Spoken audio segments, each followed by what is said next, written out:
160 boats lined up for the start of the 2008 Laser North Americans this year. 58 of them sailed with the standard rig. Getting off the line in the breeze and chop meant a lot of second row starts, and lots of sterns to duck looking for clear air. Of course, the other option was to pull the trigger too early, as this start clearly chose. After the start, working the boat through the chop is first priority. But when you sail the bay, the smart money is on the currents. In a flood tide, it's one-lane sailing up the breakwater at the St. Francis Yacht Club.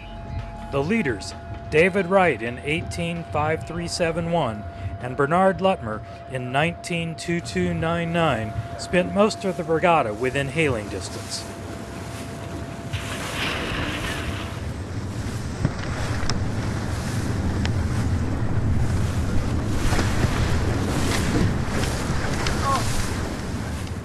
In fleets this big, rounding the weather mark often means being 4 or 5 deep, and even at the offset mark, that's still an issue.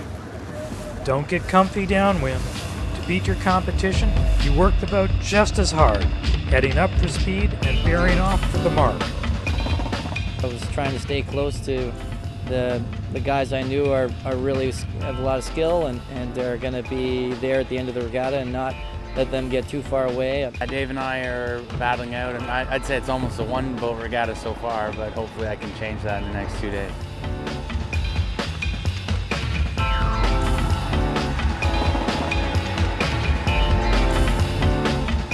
In the end, David Wright won the regatta, taking first in 6 of the 10 races. Bernard Lutmer just held off Brad Funk, sailing 18.8669. Brad is the 2008 Olympic competitor from the United States, and Bernard represented Canada in Athens in 2004. The radial fleet sailed the same big wind course that the standard sailed. The results were similar too. Alan Clark took first with 7 wins in 11 races. The 4.7 fleet sailed in more protected waters, but the results were just the same. Diego Reyes won the regatta with 6 wins in 11 races.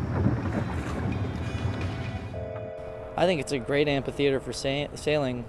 People can watch from the St. Francis Yacht Club when it's a flood, and it looks tremendous on the city front. So, yeah, I think it's a terrific place to sail.